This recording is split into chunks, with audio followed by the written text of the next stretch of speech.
Trauma wars. We're in the midst of them. It's a perception that I have, and I want to tell you a little bit about what I mean by that. I've found that increasingly, people with lived experience, whether they're working in the sector, volunteering in the sector, or are an advisor to the sector, are publicly declaring and sharing their past traumas. Now, that in and of itself may or may not be a bad thing. Perhaps we've created a safer space for such dialogue, and maybe we're finally getting trauma out of behind the shadows.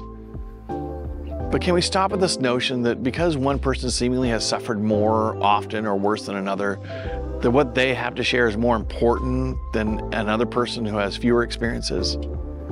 And can we stop with assuming that just because someone doesn't declare they have lived experience or trauma doesn't mean they don't have any in their history? Lately, I've been a bit more vocal about being a survivor of things felt daily but never talked about. I don't want to talk about it, or I'm not ready to. Recently, I had someone in a community say to me, "What do you care? You're only in it for the money. You're a consultant." Or a couple of years ago, at a public meeting, someone passionately and vocally proclaimed, "I can't possibly understand what they've been through." And while all experiences are different, what they were describing hit home. That didn't mean I was emotionally or mentally prepared to talk about it.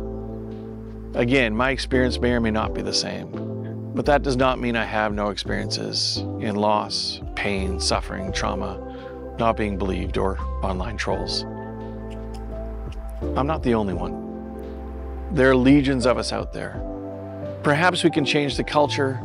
Perhaps we can do a better job of being trauma-informed with each other.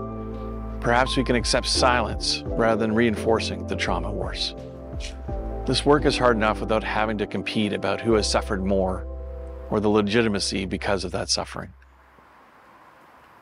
Thanks for watching.